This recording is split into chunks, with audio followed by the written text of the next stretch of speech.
The scent of $1 million worth of white roses filled the air at the Greystone Mansion. The guests, a who's who of Silicon Valley and Hollywood, held their breath. Emmett Rowe, the tech billionaire who had clawed his way up from nothing, stood at the altar, a man who had everything. And standing before him was Lilah Montgomery, the woman who was his final triumph. But in the moments before he was to say, "I do," Emmett found a letter. It wasn't a love note. It was a single sheet of paper, tucked away in a place no one else would look, containing a secret so devastating it would not only stop the wedding, it would ignite a firestorm of deceit, betrayal, and corporate espionage that threatened to burn his entire empire to the ground. The California sun had the decency to be perfect. It streamed through the grand arched windows of Greystone Mansion's master suite, catching the diamond dust in the air and making the entire room sparkle. Emmett Rowe, however, saw none of it. He was staring at his own reflection in the gold leaf mirror, a stranger in a bespoke Tom Ford tuxedo that felt more like a costume than clothing. At 34, Emmett had the kind of face that photographers loved and rivals underestimated. Sharp jaw, intense gray eyes that seemed to be constantly running calculations, and a stillness that unnerved people. He wasn't handsome in the soft, polished way of old money. He was forged. He'd built his empire, Rowe Innovations, from a garage in San Jose, with nothing but a revolutionary data compression algorithm and a reservoir of ambition so deep it was almost terrifying. Now that company was valued at $12 billion, and he was marrying Lilah Montgomery. Lilah was, by all accounts, as perfect as the sun outside. A former art curator with a pedigree that traced back to East Coast shipping magnates, she was grace and beauty personified. She smoothed his rough edges, charmed his investors, and looked breathtaking on his arm. She was the final acquisition, the piece that proved he had truly arrived. Nervous? Emmett's eyes flicked to the mirror's reflection. Marcus Thorne, his best man, his CFO, his oldest friend, was leaning against the doorframe, a lopsided grin on his face. He was the opposite of Emmett. Blonde, easygoing, born with the silver spoon Emmett had to melt down and forge for himself. They'd met at Stanford, Marcus the legacy admission, and Emmett the scholarship kid. Marcus had been the first to see the genius simmering behind Emmett's quiet intensity. "I'm not nervous," Emmett said, his voice a low rumble. He adjusted the silk tie, the fabric cool against his skin. "I'm cataloging." Marcus laughed, a genuine, booming sound. "Cataloging? It's a wedding, not a server migration. You're allowed to feel something, Jay. It's your wedding day." Feel something.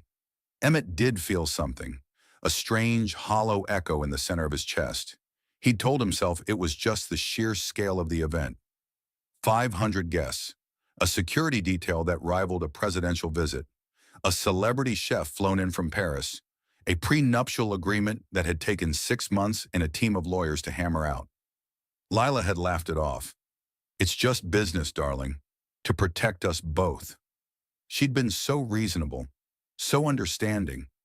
She had even suggested a few clauses herself, through her family's lawyer, additions that seemed innocuous, mostly about intellectual property rights within the marriage. His lawyers had shrugged. It was unusual, but not unheard of. "It's just big," Emmett finally conceded, turning from the mirror. "This whole thing, it's a production." "It's your production," Marcus corrected, clapping him on the shoulder. "You wanted the best. You got the best. The best venue, the best food, the best woman. Lilah is one of a kind." Emmett nodded. She was. She had to be. He walked over to the antique mahogany dresser, its surface polished to a dark, watery sheen. On it sat a small velvet-lined box. He opened it. Inside, nestled on the worn fabric, were his grandfather's cufflinks. Simple silver ovals, tarnished with age, engraved with a C that looked nothing like the sleek, modern logo of Rowe Innovations. They were the only thing he had left of the man who had raised him, a steelworker from Oakland who had died long before Emmett had even written his first line of code. His grandfather had taught him one thing above all else. "Trust is the only currency that matters, Emmett. You lose it, you're bankrupt, no matter how much money is in the bank." He reached for the cufflinks, his fingers brushing against them. This was his anchor. This was real. The tuxedo was a costume. The mansion was a rental. But these cufflinks were his history. As his fingers closed around the left cufflink, they brushed against a piece of paper tucked underneath it. It was small, folded into a tight square, almost hidden in the dark velvet. It wasn't there this morning when he'd placed the box on the dresser. The staff had been in and out, the florists, the planners, his tailor. Anyone could have put it there. He frowned, pulling it out. The paper was thick, expensive stationery, creamy white. He unfolded it. The handwriting was neat, a precise, elegant script. It wasn't a note of congratulations. It wasn't a joke from one of his groomsmen. It was 4 short lines that seemed to suck all the air, all the light, all the warmth from the perfect California day. She isn't who you think she is. Ask her about Lake Como. Last August. Ask her about Marcus. Before you sign your life away, check the IP clauses in your prenup. The world tilted. The buzz of the wedding preparations outside faded into a low hum. The names on the page seemed to writhe like snakes. Lilah, Marcus, the 2 people in his life he trusted implicitly, his partner in life and his partner in business, the pillars of his world. Lake Como, last August. He had been in Seoul, closing the biggest deal of his life, a grueling 3-week negotiation that had almost broken him. Lilah had said she was going on a girls' trip to Italy to distress. He'd encouraged it. He remembered the pictures she sent, sun-drenched villas, smiling selfies with friends he'd never met. Marcus. Marcus had been holding down the fort in San Jose, or so he'd said. Emmett, what is it? Marcus's voice cut through the fog. He had pushed off the doorframe and was walking towards him, his smile faltering as he saw Emmett's face. You look like you've seen a ghost. Emmett's hand closed around the note, crumpling it into a tight ball. His mind, the same mind that could process 1 billion data points in a second, was racing, connecting dots he had refused to see. Lilah's sudden insistence on that trip, the vague answers about who she was with, a flicker of something in her eyes when he'd asked to see more photos. Marcus being unusually hard to reach for a few days during that same period, citing a family emergency, the IP clauses. Unusual but not unheard of. His lawyer's words echoed in his ears. Lilah's family lawyer was notoriously aggressive. They'd framed it as protecting her potential future contributions to the brand. At the time, it seemed absurd, but he'd been so exhausted from the Seoul deal, so eager to make her happy, that he had signed off on it. The clauses were buried deep, but he remembered the gist. Any intellectual property developed during the marriage, even tangentially related to Rowe innovations, would be considered joint marital property. It was a corporate Trojan horse. Jay, you're scaring me, man. What's in your hand? Marcus asked, his voice laced with concern. He reached out. Emmett flinched back, his eyes, once gray and calculating, now burning like hot coals. He looked at his best friend, the easy smile, the concerned eyes. Was it all a lie? Was this man who had stood by him for 15 years the architect of his ruin? He couldn't breathe. The perfect tuxedo was a straitjacket. The gilded room was a cage. He looked from Marcus to the door, the path to the altar where 500 people and his beautiful, perfect fiancée were waiting. His grandfather's voice was a whisper in his memory. Trust is the only currency that matters. In that moment, Emmett Rowe realized he was bankrupt. Time for Emmett Rowe had always been a quantifiable asset. It was measured in nanoseconds of processing speed, in quarters of fiscal growth, in the precise, relentless march toward market domination. Now it had fractured into 1 million jagged shards of before and after. Before the note. After the note. Emmett, talk to me. Marcus's voice was closer now, a carefully modulated blend of friendship and authority. It was the same voice he used on nervous investors and stubborn board members. We're on a schedule. The planners are getting antsy. Lilah is waiting. Lilah is waiting. The phrase landed like a stone in Emmett's gut. Waiting for what? For him to walk down that aisle and legally bind himself to a lie? To hand over the keys to the kingdom he had bled for? He held up the crumpled ball of paper. This, he said, his voice raw, Someone left this for me. Marcus's expression shifted from concern to confusion. A note? What is it? A prank? If one of the guys from the board sent you some last-minute joke, it's not a joke. Emmett's gaze was locked on Marcus, searching, probing, running a diagnostic on 15 years of friendship. He saw the flicker of a micro-expression in Marcus's eyes. Not guilt, not yet, but a sudden, sharp wariness. It was the look of a man realizing the conversation had just entered uncharted territory. Okay, Marcus said slowly, taking a half step back, creating a buffer of space. So what does it say? Emmett watched him. Every instinct, every finely honed sense that had helped him gut his competitors and build his empire, was screaming. He didn't uncurl his fist. He didn't share the contents. Information was leverage. He had just received the most valuable piece of intelligence in his life, and he wasn't about to give it away. It says enough, Emmett said, the words clipped and cold. Where were you last August, Marcus? The second week. The question hung in the opulent air between them. Marcus blinked. The easygoing charm vanished, replaced by a mask of professional composure. August? I was in San Jose, handling the fallout from the DDoS attack while you were in Seoul. You know that. I was putting out fires 24/7. All of the second week, Emmett pressed. No family emergency? The color drained from Marcus's face. It was almost imperceptible, but Emmett, whose life was built on noticing the details others missed, saw it clearly. The slight tightening around his jaw, the way his eyes darted to the side for a fraction of a second before meeting Emmett's again. My sister had a health scare, Marcus said, his voice a little too firm. I had to fly to Boston for 2 days. I told you about it when you got back. It was nothing. Jay, what the hell is this about? You're 5 minutes from getting married. 2 days, Boston. It was a plausible, well-rehearsed lie. But the note said Lake Como, and the look in Marcus's eyes said he was hiding something. Emmett's mind was a whirlwind. He needed verification. He needed proof. The note was an accusation, not a conviction. But to walk down that aisle now would be an act of willful blindness, an unforgivable betrayal of himself and everything he had built. He strode past Marcus, yanking open the door of the suite. A harried-looking wedding planner, clipboard in hand, nearly collided with him.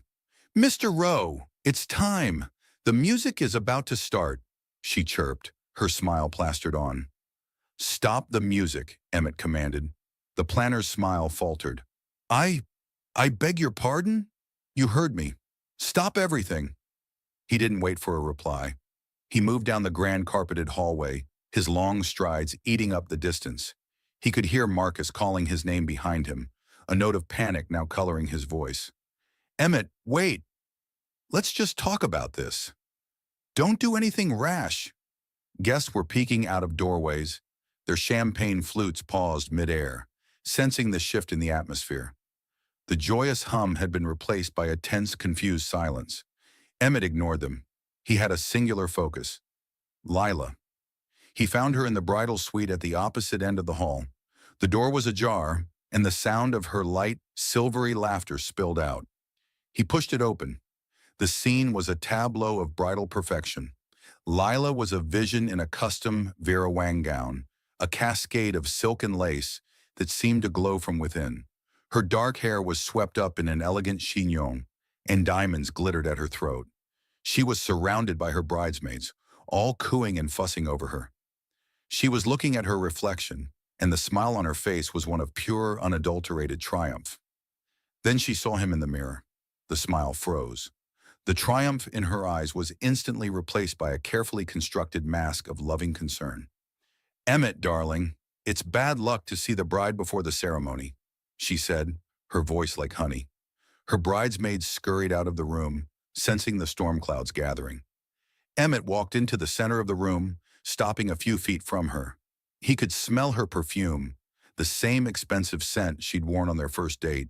It suddenly smelled cloying, dishonest. We need to talk, he said.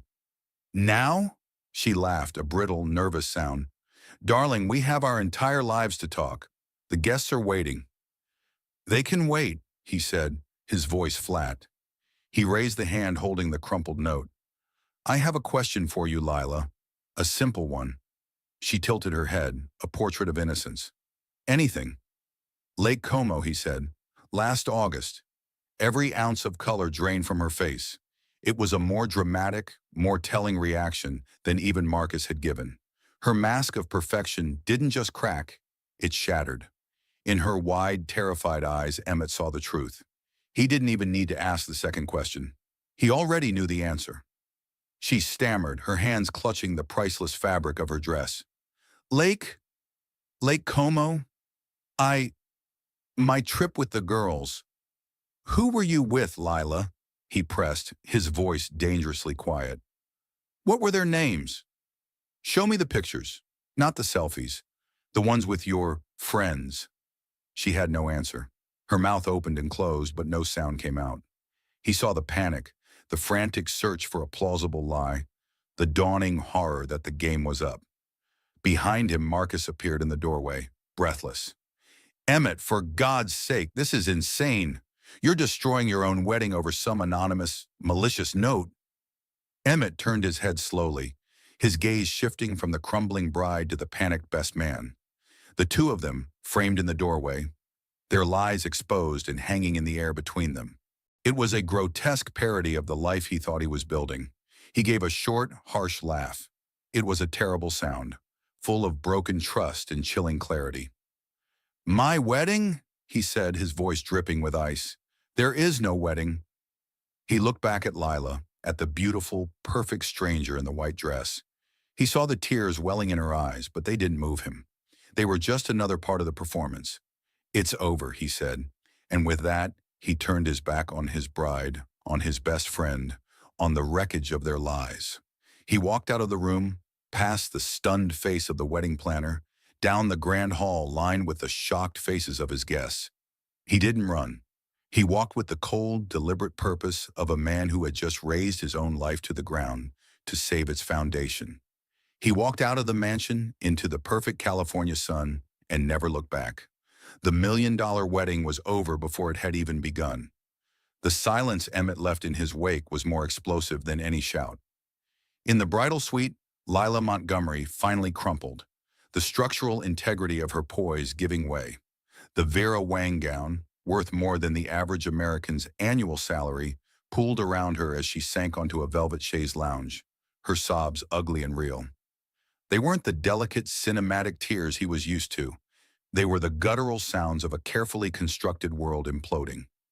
Marcus rushed to her side, his own panic momentarily forgotten. Lilah, get it together, he hissed, his voice a low, urgent whisper. People are out there. The media will be all over this. We need a story. The story is over, she wailed, her mascara tracing black rivers down her pale cheeks. He knows. Marcus, he knows everything. He knows nothing. Marcus snapped, his easygoing facade completely gone, replaced by the ruthless pragmatist Emmett knew from hostile takeover bids. He has a note, a piece of paper. It's hearsay, anonymous slander. We can fight this. We just need to get our story straight. What story? Lilah looked up at him, her eyes wild with desperation. That you just happened to be in Lake Como at the same time I was? That your family emergency in Boston was a transatlantic flight to Italy? He's not an idiot, Marcus. He's Emmett Rowe.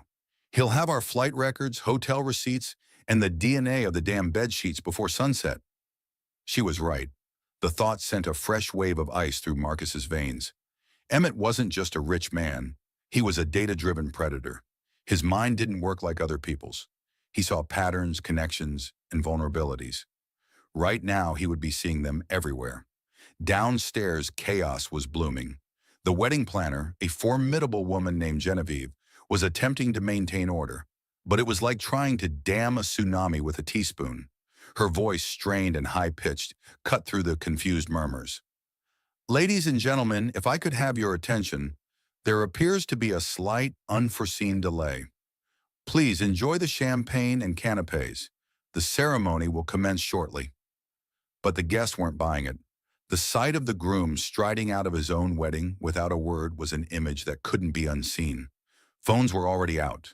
Thumbs were flying across screens, sending hushed, speculative texts. The news was spreading through the crowd like a virus. I saw his face.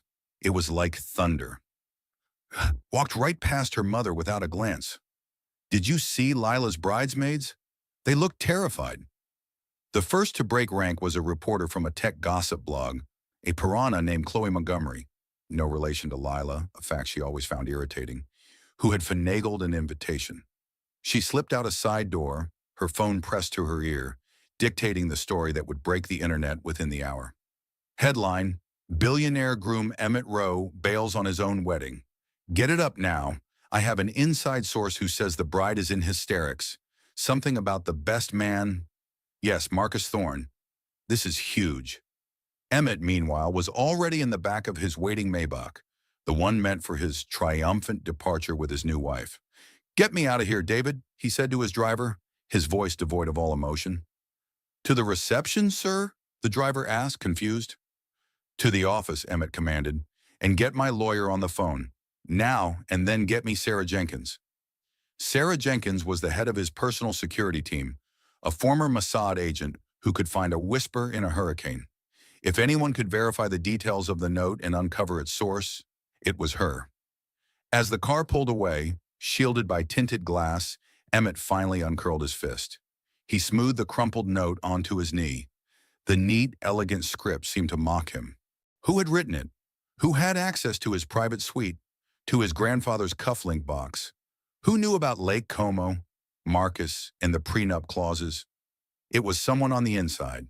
Someone who wanted to stop the wedding, but also wanted to expose a deeper conspiracy.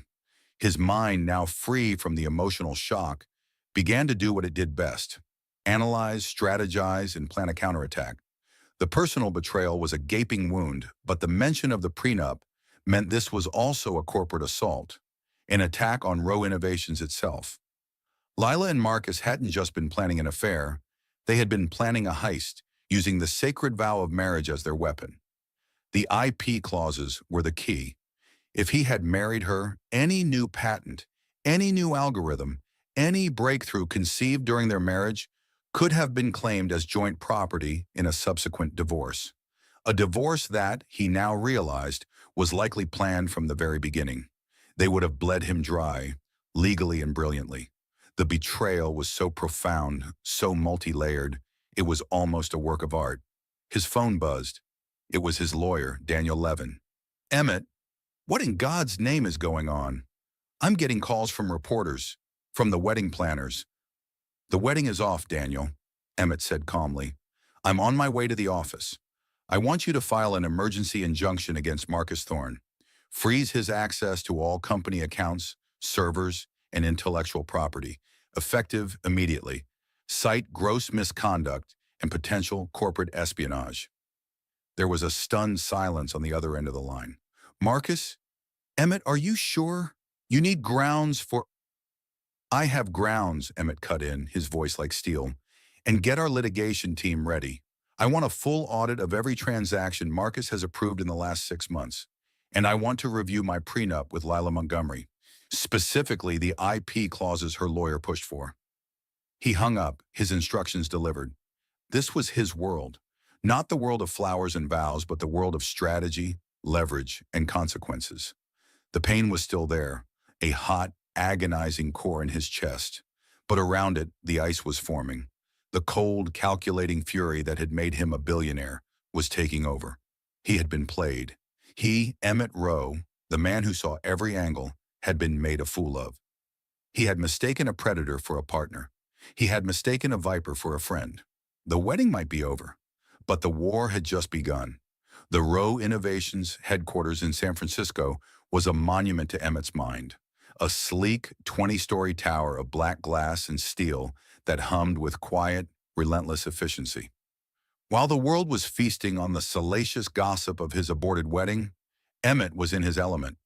The penthouse office, usually a pristine space with panoramic views of the bay, was now a war room. Daniel Levin, his lawyer, was pacing, his phone buzzing incessantly. Sarah Jenkins, his head of security, stood silently by the window, her presence as calming as it was intimidating. She was a woman of few words and decisive action. "The injunction is filed," Daniel said, finally ending a call. "Marcus is locked out. The board is in an uproar. They're demanding an emergency meeting." "They'll get one." "When I'm ready," Emmett said, not looking up from his monitor. He was staring at a photograph, one of the few he had from the Lake Como trip. Lilah smiling on a balcony, a turquoise lake behind her. He had always thought she looked lonely. Now he realized she was just cropping someone out of the frame. "Sarah," he said, his voice low. "The note. I need to know who wrote it." Sarah stepped forward. "The stationery is custom, from a boutique in Mayfair, London. Very expensive, no watermark. The handwriting is professional, likely from a calligrapher, to make it untraceable. The delivery is the key. You said it was placed in your cufflink box between 8 a.m. and 11 a.m. on the wedding day." "Correct." During that window, Sarah continued, consulting a tablet. 27 people had access to the master suite corridor. That includes mansion staff, the wedding planners, florists, your tailor, and the immediate wedding party. "We're pulling security footage from the mansion, but the corridor itself is a blind spot, a deliberate choice by the hotel for guest privacy." "Convenient," Emmett muttered. "So anyone could have paid a staff member to place it?" "Or walked in themselves," Sarah countered. "The person who wrote this is intelligent. They knew your personal history with those cufflinks. They knew it was a place you would look, and a place no one else would touch. They knew the details of the affair and the intricacies of the prenup. This isn't just an angry ex-lover, Emmett. This is someone with a deep, intimate knowledge of your personal and professional life." The circle of suspects was small and terrifyingly close. Emmett's phone buzzed. It was a secure message from a contact at a credit card processing company, a favor he was calling in. He opened it. It was a list of transactions from a corporate card Marcus controlled. Emmett scanned the list, his eyes narrowing. Flights, hotels, dinners. And there it was. August 11th. A charge for €8,000. Villa d'Esto, Lake Como. The confirmation was a punch to the gut, even though he'd expected it. But below it was something he hadn't expected. Another charge on the same day, from the same hotel. A spa treatment for two, booked under the name Thorne. But there was a third charge that made him pause. A cash withdrawal. €50,000 from a bank in Lugano, Switzerland, just across the border. What did Marcus need with that much cash on a romantic getaway? "Find out what else Marcus did in Italy," Emmett said to Sarah. "I want to know who he met with, who he talked to, especially in Switzerland." While Sarah began tapping commands into her tablet, Emmett turned his attention to the prenup. Daniel had it displayed on the large screen on the wall, the dense legal text a stark contrast to the wedding photos that had been there just hours ago. "The IP clauses," Emmett said. "Article 9, Section C." Daniel highlighted the section. "As we discussed, it's aggressive. It assigns 50% ownership of any conceptual or realized intellectual property developed by either party during the term of the marriage to the marital estate." "My lawyer said it was unusual, but not a deal-breaker," Emmett said, disgust lacing his voice. "At the time, we assumed it was posturing by her family's legal team," Daniel admitted, looking chagrined. "We viewed it through the lens of a typical high-net-worth divorce. We inserted counter clauses to protect existing Rowe Innovations EP. We didn't anticipate this. We didn't anticipate it being part of a coordinated corporate attack." With my own CFO, Emmett finished for him. The pieces were slotting together with sickening precision. Marcus, as CFO, knew exactly which projects were in the pipeline. He knew about Project Chimera, Emmett's secret next-generation compression algorithm that wasn't even on the books yet. It existed only in Emmett's mind and in encrypted fragments on his personal server. If he had married Lilah, Marcus could have fed her just enough information about Chimera for her to claim conceptual contribution. In a divorce, she would have walked away with half of the most valuable technology he had ever created, with Marcus ready to help her monetize it. They would have gutted Rowe Innovations from the inside out. "This is more than an affair," Emmett said, the full scope of the betrayal settling upon him. "This was a long-term plan to steal my life's work." A new message alert popped up on his screen. It was from Sarah. It contained a single file, a grainy security camera still. The timestamp was from last August, from the lobby of a private bank in Lugano, Switzerland. It showed Marcus Thorne shaking hands with another man. Emmett zoomed in. The man was older, with slicked-back silver hair and a cruel, thin-lipped smile. Emmett felt a jolt of recognition, followed by a wave of cold fury. It was Nikolai Volkov, a ruthless Russian oligarch and a corporate raider, notorious for hostile takeovers and asset stripping. He was also the primary investor behind their biggest competitor, Centec. The €50,000 withdrawal wasn't for a shopping spree, it was a payment, or a down payment. Marcus wasn't just cheating with his fiancée, he was colluding with his greatest enemy. He was a traitor. The anonymous note had not been an act of vengeance. It had been a warning. But who would know about Volkov's involvement? Who would be privy to a secret meeting in Switzerland? Volkov was famously paranoid. The circle of people who knew about this meeting would be infinitesimally small. Emmett stared at the image of Marcus shaking hands with the devil, the pieces of the puzzle rearranging themselves into a new, more horrifying picture. He had been looking for a jilted lover or a disgruntled employee. He had been looking for a simple motive, like greed or jealousy, but this was infinitely more complex. He had a digital ghost in his life, someone who could see everything, from the secrets of his bedroom to the secrets of his boardroom. And that ghost had just saved him. But why? What was their endgame? Saving Emmett Rowe didn't seem like something that would benefit a man like Nikolai Volkov, unless the ghost wasn't trying to save him at all, unless they were just using him as a weapon to take out Marcus and Lilah for their own reasons. Emmett stood up and walked to the window, looking down at the city lights. He had been playing checkers, thinking it was a game of love and betrayal, but the real players were playing three-dimensional chess on a global scale, and he had just been moved from a pawn to a king, whether he liked it or not. The name Nikolai Volkov changed the entire equation. This was no longer a domestic drama. It was corporate warfare. Emmett's pain, a raw, personal agony, was now encased in a shell of cold, strategic fury. He had built his company to be a fortress. Now he knew the traitor had not been at the gates, but in the throne room beside him. His first move was surgical.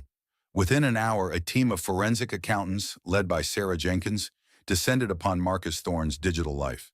They had the injunction giving them legal right to access every file, every email, every transaction associated with his role as CFO.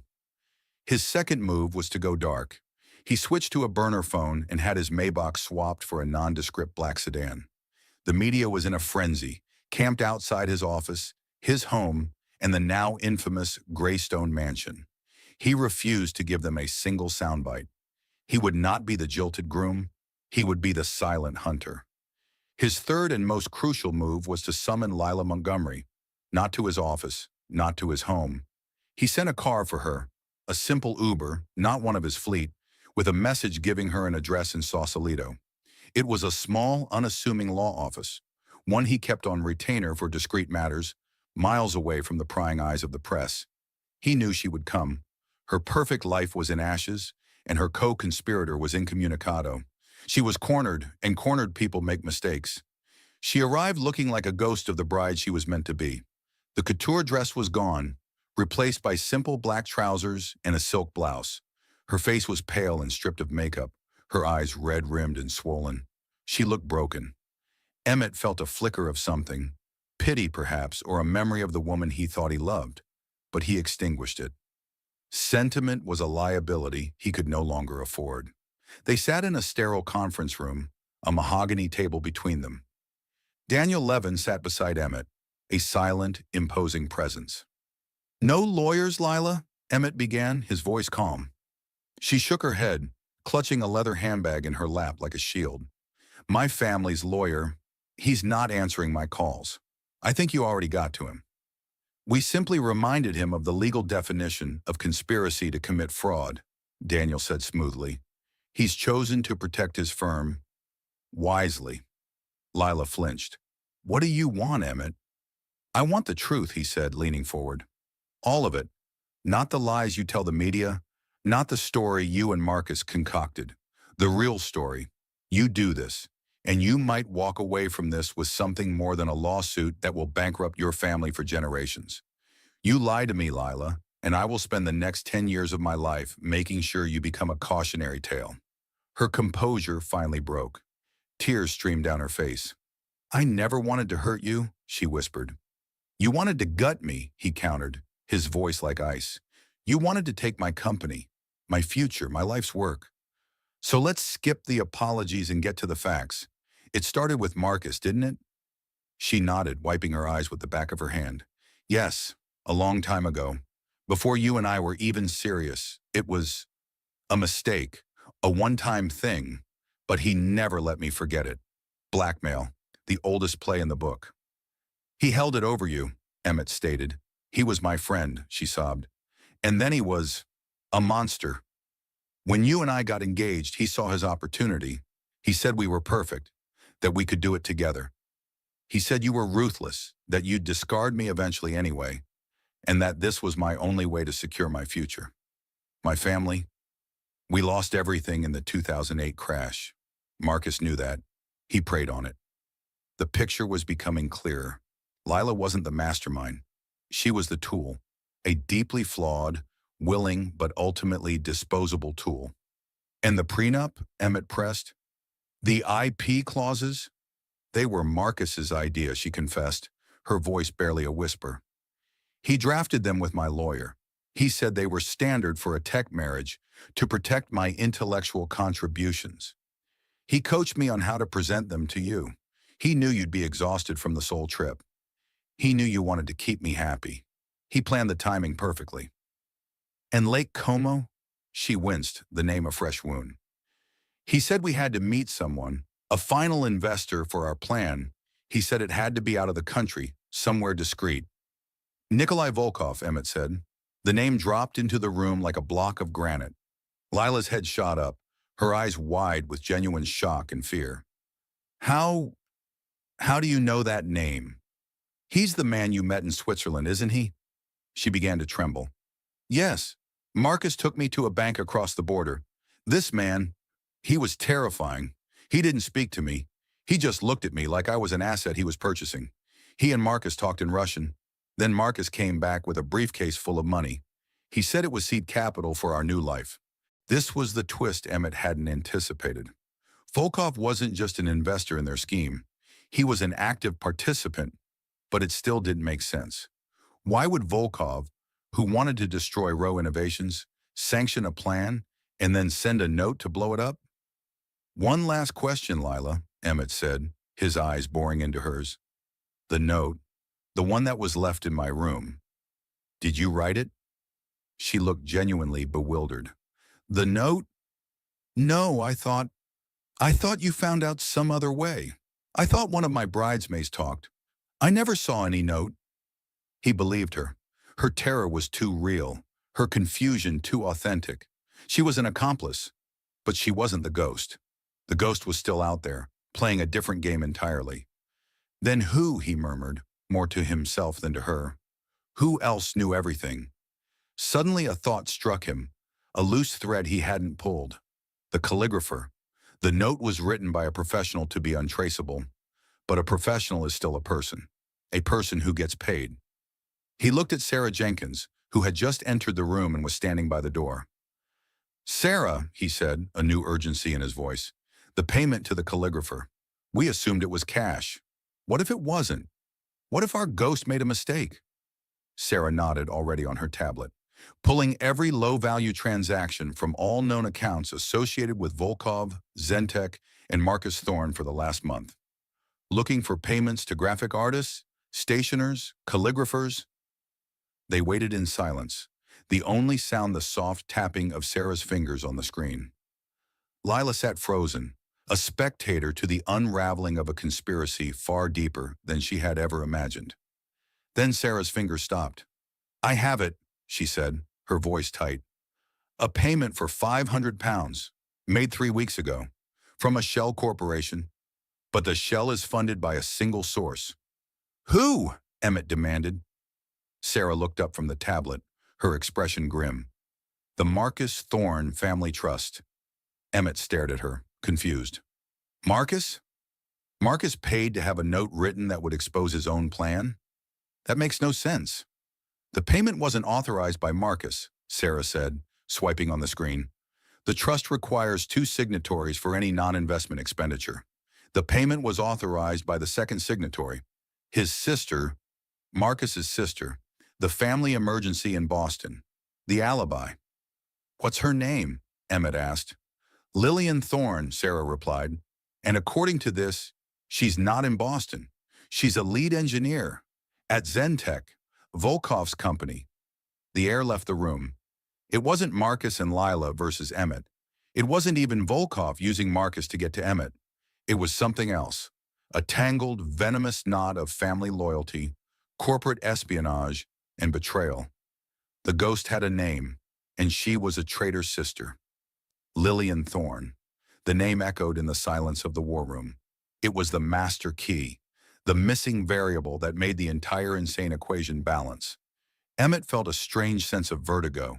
He had been so focused on the faces of the conspirators in front of him, Lilah, Marcus, Volkov, that he had failed to see the architect pulling the strings from the shadows. Lillian Thorne, he repeated, letting the name settle. Lead engineer at our biggest rival, sister of my CFO, and she sends a warning that blows up her own brother's multi-million-dollar scheme. Why? Daniel Levin, ever the pragmatist, spoke first. Sibling rivalry? A crisis of conscience? No, Emmett said, shaking his head. This wasn't an emotional act. The note was too precise. The timing, the delivery, the content, it was a strategic move. She didn't want to save me. She wanted to eliminate Marcus. Sarah Jenkins pulled up a file on the main screen. It was a personnel and psych profile of Lillian Thorne. Photos showed a woman with the same blonde hair as Marcus, but where his eyes were full of easy charm, hers were sharp, intelligent, and cold. Top of her class at MIT, recruited by Zentech straight out of grad school, a reputation for being brilliant, ambitious, and utterly ruthless. She and Marcus were close, Sarah reported, scanning the file. But there was a falling out 5 years ago, something to do with their family estate after their father passed. Marcus, as the son, got controlling interest in the family trust. Lillian contested it, but lost. According to these notes, she felt cheated, that he had manipulated their father. The motive clicked into place, cold and sharp as an icicle. It was about inheritance, power, revenge. She knew Marcus was working with Volkov. Emmett pieced it together, his voice low and intense. She works for Volkov. She probably even facilitated the initial connection. She helped her brother build his golden parachute, so she could be the one to set it on fire, Daniel finished, his eyes wide with dawning understanding. She used me, Emmett said. The realization was chilling. She used my wedding as a stage. She knew Marcus was vulnerable, overconfident. She planted the note knowing I would react exactly as I did. I was her weapon. I would do the dirty work of exposing Marcus and Lilah, disgracing them publicly and legally. And in doing so, Sarah added, you would trigger the gross misconduct clauses in the Thorne family trust. With Marcus facing federal charges for conspiracy and fraud, control of the trust and the entire family fortune would revert to the only other signatory, her. It was a breathtakingly cynical plan, a masterpiece of familial betrayal. Lillian had played them all. She had sacrificed her brother to seize their family's wealth, and in the process, crippled the leadership of her employer's main competitor by taking out its CFO. She won on all fronts. Emmett looked at the screen, at the cold, intelligent face of Lillian Thorne. He felt a sliver of grudging respect for the sheer audacity of her plan. She was an opponent worthy of his attention. Where is Marcus now? Emmett asked. He's holed up in his penthouse apartment, Sarah replied. He hasn't left. He knows he's being watched. He's trying to get a message to Volkov, but we've jammed his secure comms. And Lillian? She's in San Francisco. She flew in from London 2 days before the wedding. She's staying at the Four Seasons. She wanted a front row seat to watch the fireworks, Emmett muttered. He stood up. Get the car ready. Where are you going? Daniel asked, alarmed. You can't confront her, Emmett. Let the authorities handle this. The authorities can have Marcus, Emmett said, his eyes glinting with a hard light. Volkov is untouchable in Russia. Lilah is a pawn I've already broken. But Lillian is the architect. She built this whole damn thing. She owes me a conversation. The confrontation didn't happen in a boardroom or a law office. Emmett had Sarah arrange for Lillian to be picked up, using the pretense that Nikolai Volkov was summoning her. She was brought not to a hotel, but to a private hangar at the Oakland airport, where Emmett's jet sat waiting, a sleek silver Predator on the tarmac. Lillian Thorne walked into the hangar, her expression confident, expectant. When she saw Emmett standing there instead of Volkov, her composure didn't crack, but a flicker of surprise registered in her cold eyes. "Emmett Rowe," she said, her voice smooth and even. "I was wondering when you'd figure it out. I have to say, I'm impressed. It took you longer than I expected, but you got there." There was no pretense, no denial. It was a frank admission between two apex predators. "The note," Emmett said, getting straight to the point. "That was you." "A wedding gift," she replied with a thin smile. "Consider how much I saved you. A messy divorce, half your intellectual property. You should be thanking me." "You used me to destroy your own brother," Emmett stated. "My brother was a fool," Lillian shot back, her voice suddenly laced with venom. "He was greedy and reckless. He embezzled from our family trust for years. He colluded with our father's biggest rival. He was a stain on our family name. I simply cleaned house. You were just a convenient and very effective tool for the job." "And what about Volkov?" Emmett asked. "Does he know that his lead engineer just sabotaged his plan to gut his biggest competitor?" Lillian laughed, a genuine sharp sound. "Volkov doesn't care about Marcus or your little fiancé. He cares about disruption, chaos. You think this was a failure for him? Look at you. Your company is in turmoil. Your CFO is about to be indicted. Your personal life is a public spectacle. Zentech's stock is up 8% this morning on news of your instability. Volkov didn't lose. He just won in a different way than he expected. And I delivered that win for him." She was right. In the grand chess game, she had checkmated everyone. "So you get it all," Emmett said, his voice quiet. "The family fortune, a promotion from Volkov, your brother's ruin. Justice," she corrected him. "It's not about the money, Emmett. It's about what's right. Marcus stole my birthright. I simply took it back. With interest." Emmett stared at her, this woman who had orchestrated everything. He had come here expecting to feel rage, a desire for revenge. Instead, he felt a profound, bone-deep weariness. He was surrounded by people who saw life as a zero-sum game of power and acquisition. Lilah, Marcus, Lillian, Volkov, they were all just different versions of the same predator. And for a moment, looking at Lillian's cold, triumphant face, he wondered if he was any different. He had built his fortress of glass and steel to protect himself from the world, but the poison had been inside all along. "There's just one thing you didn't count on," Emmett said finally. Lillian raised an eyebrow. "Oh? And what's that?" "The note was written on stationery from Mayfair, but you paid for it from the family trust, a US-based account.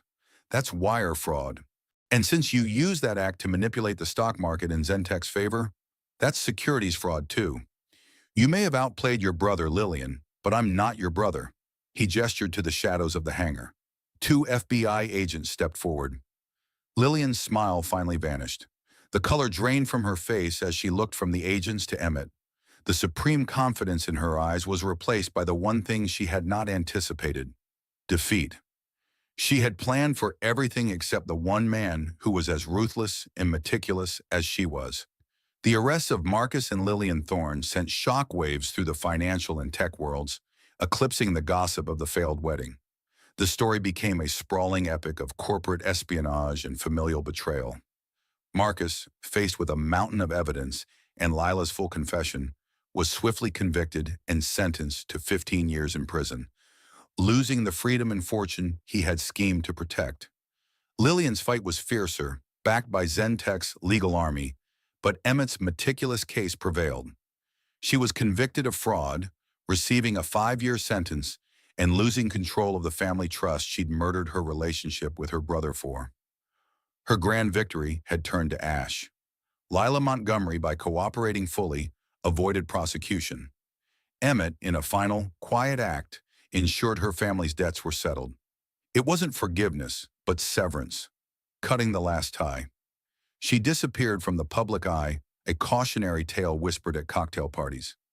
As for Emmett Rowe, he emerged from the wreckage a changed man. He threw himself into his work with terrifying focus, and Rowe Innovations soared to unprecedented success. Emmett had won by every conceivable metric, yet the victory felt hollow. His penthouse office was an observation deck for a world he was no longer a part of. Trust, the only currency his grandfather valued, was one he no longer traded in. He was richer, more powerful, and utterly alone. About a year later, a sleepless night led him to the security logs from the wedding day. He watched the blur of faces until one stopped him. A cleaning lady, an older woman with a tired face, pushing a service cart. He watched her pause, look both ways, and carefully slide the small white envelope under his door. Sarah Jenkins identified her as Maria Flores, a widow with a son struggling to pay his tuition at UC Berkeley. He kept digging, chasing a hunch until he found the final piece of the puzzle, a single anonymous donation of $100,000 to the son's scholarship fund. It was routed through a labyrinth of digital misdirection, but Emmett navigated it back to the source account. It was his own. Daniel Levin had made the payment. He called it a loose end. The woman, paid by Lillian for the delivery, had come to Daniel terrified she'd be implicated. Seeing an opportunity for both a key witness and an act of quiet decency, Daniel had made a deal. Her silence in exchange for her son's future. Emmett leaned back, the city lights blurring below. He had thought the story was about grand betrayals between titans, but perhaps it had always been about the smaller things.